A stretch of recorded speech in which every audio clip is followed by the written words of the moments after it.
Aristóteles a Hawking.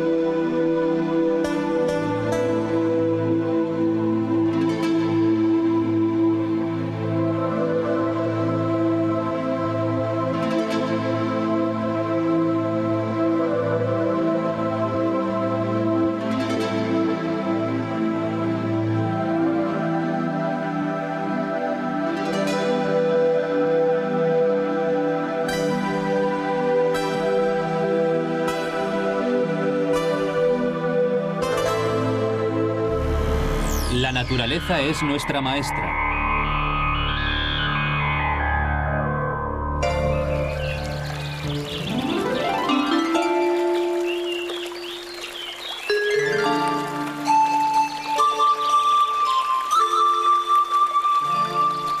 En medio del jardín de mi residencia de verano en Anavisos, he construido un estanque de piedras. Este estanque, rodeado de flores multicolores y plantas, fue la fuente de inspiración de Carolina, de mí y de mis amigos en una conversación filosófica.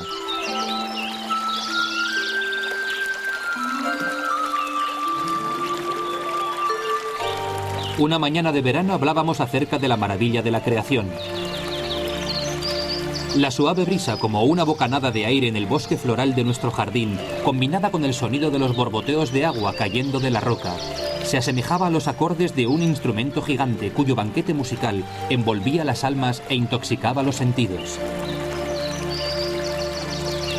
A cualquiera que le interese la estética y las reglas de la física, admitirá que en su reino infinito todas sus leyes se mantienen.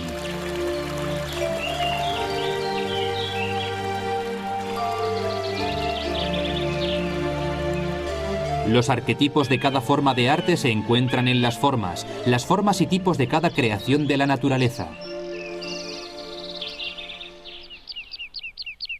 La primera cosa que un observador percibe es que en la naturaleza no existe una línea recta.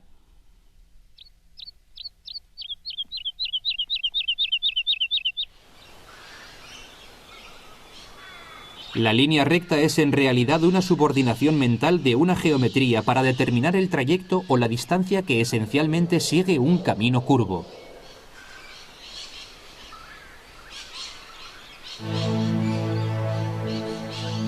Los troncos de los árboles son curvos.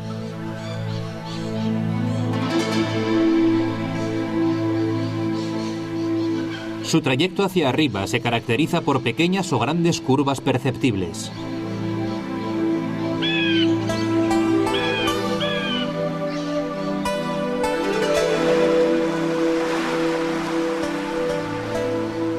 Las playas, ríos, lagos, montañas, colinas, todos siguen la inviolable ley de la curva, que se apoya en el ojo humano y que contribuye a la plenitud de la armonía de cada síntesis natural.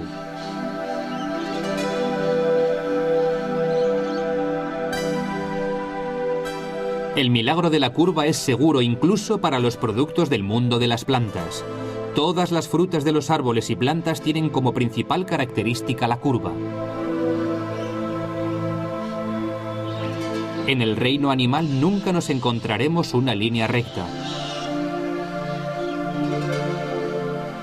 Y no solo ocurre esto con el reino animal, sino también con todos los tipos de peces en lagos y océanos. En el pensamiento filosófico, una línea recta es una línea recta mental. Empieza en algún sitio y termina en algún sitio de nuestra mente. Este pensamiento no se puede identificar con las leyes de la naturaleza, ni con la tierra, ni con el cielo. Una línea recta real nunca ha existido en la naturaleza. La curva es la línea natural que determina la finalidad infinita de cada creación de la naturaleza. La Tierra es esférica. Su órbita es circular. El sistema solar gira circularmente. Nuestra galaxia gira cíclicamente. El círculo es la representación geométrica de lo eterno, lo inmortal, a través del cual las especies con sus formas experimentan el ciclo de la vida y se transmutan a la vida eterna de su materia cuántica.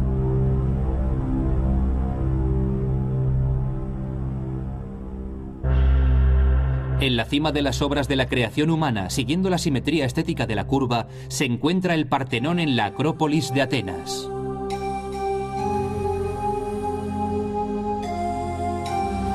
Cuando estudiamos las curvas del Partenón, observamos que el escalón inferior de la base no es una línea recta a lo largo y ancho del templo, sino curvas con una convexidad de 11 centímetros en medio de sus lados más largos y 6 centímetros en medio de los lados más estrechos.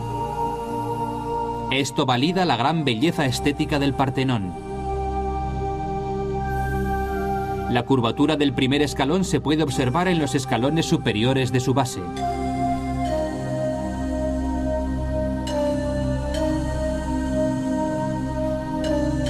Sobre su superficie curvada se apoyan los muros del templo, mientras que la imponente columnata dórica que los rodea completa su magnificencia.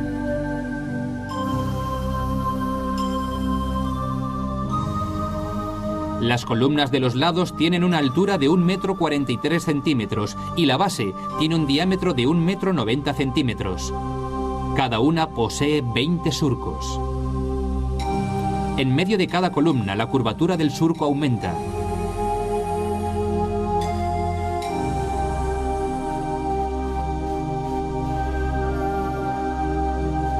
Y aquí observamos que las columnas no están rodeadas de surcos verticales, sino de curvas.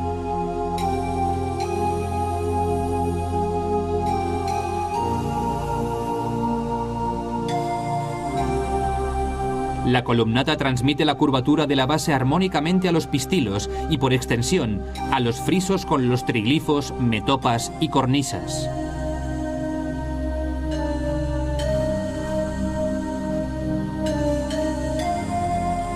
Mediante la maravillosa curvatura de la línea recta, Ictinos y Calícrates lograron el milagro geométrico del Partenón. El milagro que alienta el mármol tallado y que hace que la obra, con su armonía sin parangón, parezca estar viva.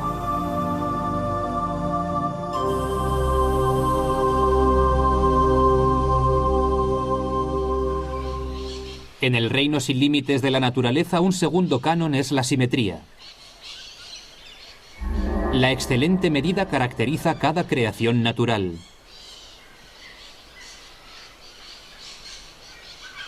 Si la naturaleza fuera asimétrica, no solo el hombre no podría sobrevivir, sino que tampoco podrían los animales.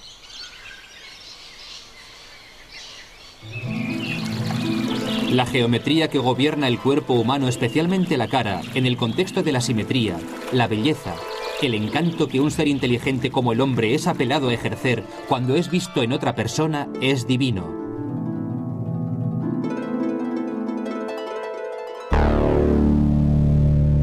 Tenemos dos ojos, una nariz, pero dos fosas nasales, una boca con dos mandíbulas, dos orejas y dos mejillas.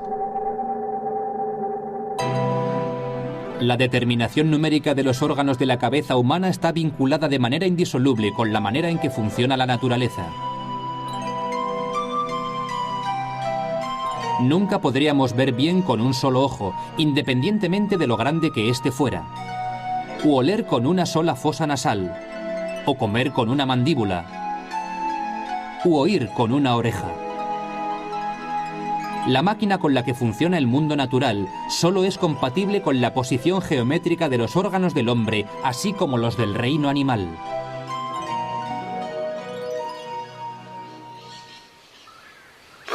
Esta compatibilidad plantea la cuestión crucial de si la evolución de las especies de los reinos animal y vegetal tuvo lugar alguna vez, o si el modelo de cada forma y especie está sujeto a la ley estática de un arquetipo eterno. ¿Podemos aceptar como lógico que el ADN se transfiere de especie a especie en una evolución putativa? ¿Podemos imaginar la forma de las especies mutando en otra especie? ¿O las especies de una forma mutando en otra especie con la misma forma? No encontraremos en ningún anual de las leyes de la naturaleza algo que apoye estas mutaciones, y si por error existen ciertas excepciones, se deben a monstruosidades o en general a desviaciones naturales. La experiencia de la simetría es visible en cada momento de nuestras vidas, nos encontremos donde nos encontremos. Los pájaros vuelan mediante el movimiento simétrico de sus alas. Las procesiones simétricas de los insectos son especialmente impresionantes. El vuelo de una mosca con la sorprendente simetría de sus alas, el vuelo de un mosquito, de una mariposa de flor en flor y su identificación con el mecanismo de absorber el polen de las flores.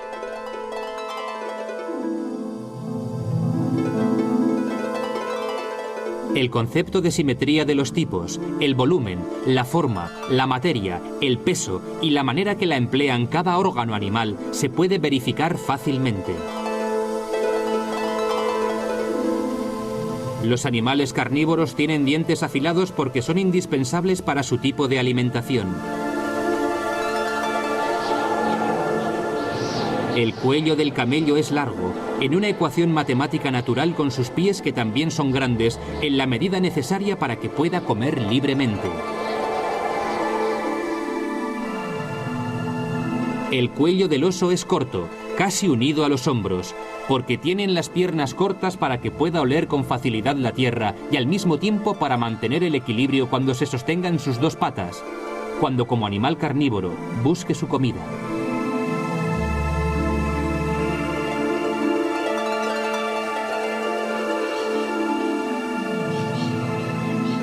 Los otros carnívoros poseen la misma simetría. ¿Podría sobrevivir el elefante sin su trompa? Ciertamente no.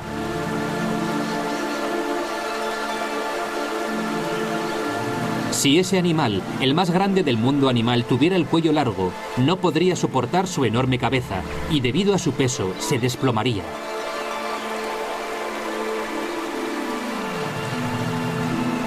La cabeza se une al resto de su cuerpo en una simetría única que le permite vivir y moverse cómodamente.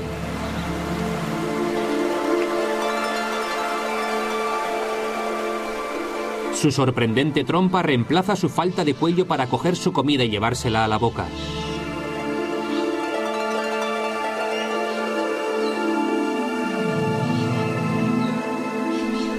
Sus patas son cortas, rígidas, sin las articulaciones inferiores que poseen otros animales para que pueda apoyar su cuerpo.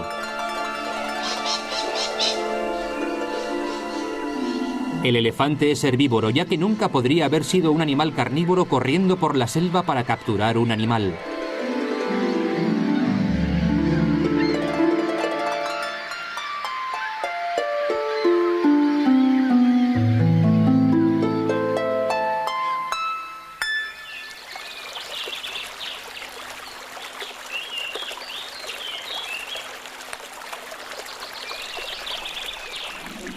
Viajemos juntos a las profundidades del mar. El suelo del océano es un mundo mágico, único, que te hace creer al instante que es mundo del eterno silencio.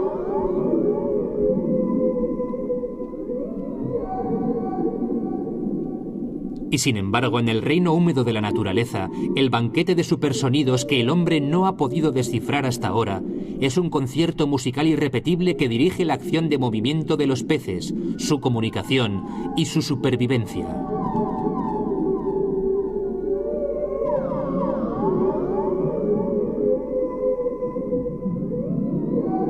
La mente del hombre se detiene ante la belleza geométrica, cromática y morfológica de los seres de las profundidades.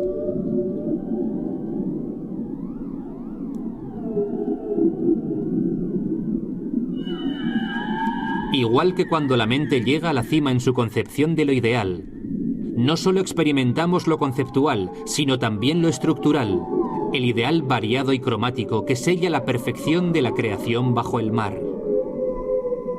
Permitamos que nuestra alma aprehenda los supersonidos trascendentes del festín musical de las profundidades, y a través de las voces musicales de estos seres asombrosos que durante billones de años, desde tiempos inmemoriales, han sido la comunidad del mundo húmedo, intentemos entender cómo la mente de Dios funcionaba cuando separó la tierra de las aguas, y en la línea divisoria de las aguas del eterno arquetipo de la absoluta perfección, creó la tierra y el agua.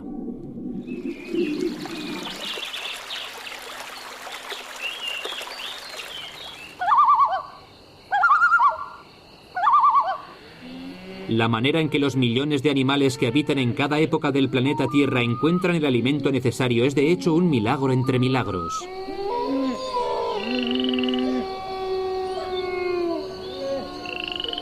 El pensamiento filosófico se vuelve estático cuando examina el cuadro de la creación para comprender la causa y el efecto.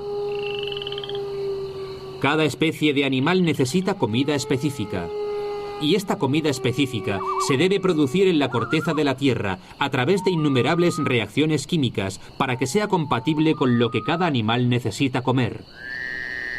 Y no solo los animales, sino todo el reino vegetal también.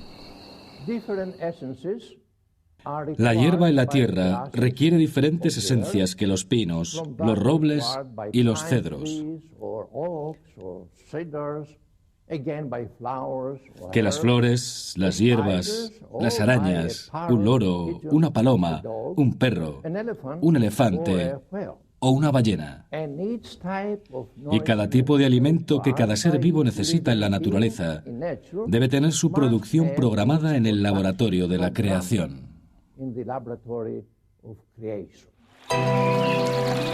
Me pregunto qué cocina prepara la comida para las plantas y las flores.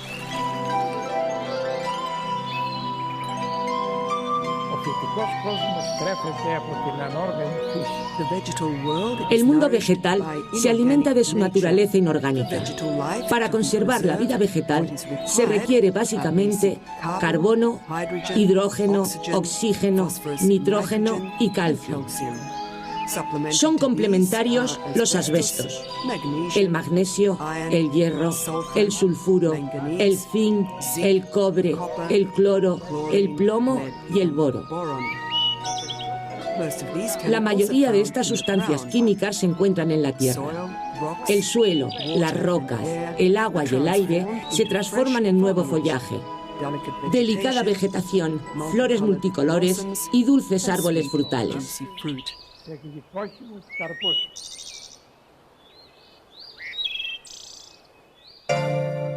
Sin embargo, para consumar este asombroso fenómeno de su producción, la Tierra debe colaborar con el Sol.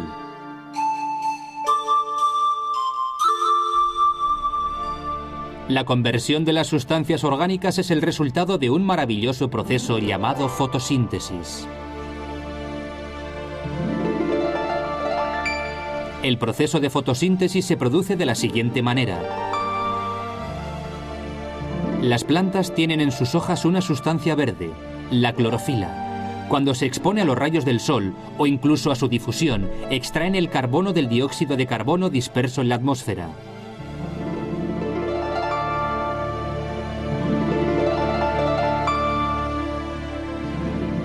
El carbono, en conjunción con el agua absorbida a través de sus raíces y la luz del sol, produce glucosa y oxígeno.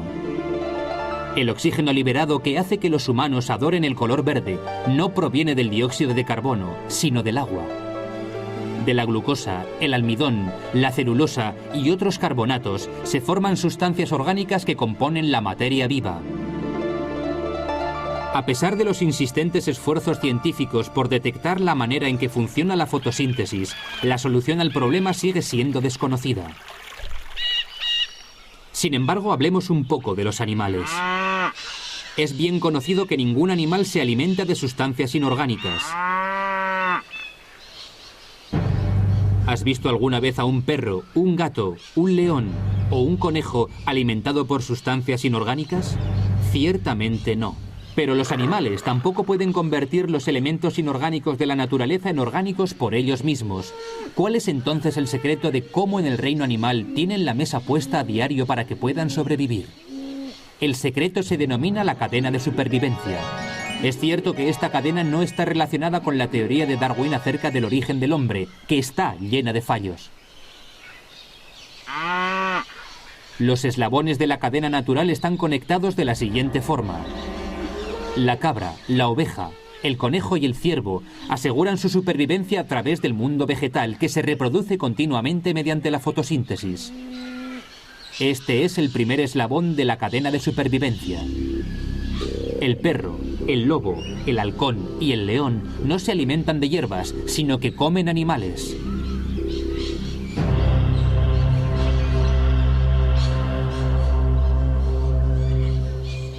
Y de este modo vemos en los eslabones de la cadena de supervivencia lo inorgánico convertido en orgánico. Los animales herbívoros comer hierba. Y los carnívoros comerse a los herbívoros. La hierba necesita suelo. Las ovejas necesitan hierba. El lobo necesita ovejas.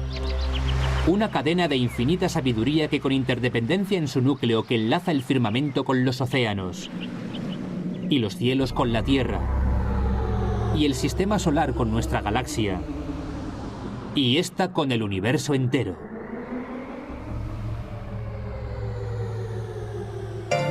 El todo proviene del uno, y retorna al uno. La ley de supervivencia. Una mañana soleada recibí la visita del profesor Stanley Sfecas y de Triantafilos Karayanis en mi residencia de verano de Anavisos. Les atormentaba una cuestión y querían compartir su tormento conmigo. La cuestión era, ¿está la ley de supervivencia sujeta a la entropía? Inicialmente nuestra discusión versaba sobre los animales carnívoros. La hiena debe comer para vivir. Sin embargo, como animal carnívoro, debe matar a otro animal y comérselo. En resumen, la ley que determina la supervivencia de la hiena incluye el asesinato de otro animal. Esto se dice que es entropía. Pero el animal que la hiena caza no es carnívoro, es herbívoro. Se alimenta, en otras palabras, de los verdes de la tierra. La ley de su propia vida no incluye la entropía. Las hienas cazan a sus víctimas. En cierto punto las atrapan cuando están exhaustas. Se abalanzan sobre ellas, desgarrándolas de la forma más bárbara y luego se la comen. La cuestión que se plantea es, ¿por qué los animales sujetos a la entropía siempre matan a los animales no sujetos a la entropía? Esto demuestra que en el mundo animal reina la ley del más fuerte, no la ley del mejor. Esto es sin duda una cuestión trascendental acerca de la manera en que Dios pensaba cuando estaba creando el mundo. Y como el funcionamiento del mundo es el funcionamiento de las leyes, la observación del hombre se basa en examinar las leyes. La ley de la selva es cruel, inexorable. Un animal devora a otro para cumplir la ley. Los pájaros más pequeños siempre corren el peligro de ser devorados por pájaros carnívoros más grandes u otros animales. Los peces pequeños devorados por los peces más grandes. El funcionamiento de la ley se encuentra ante nosotros suscitando muchas preguntas.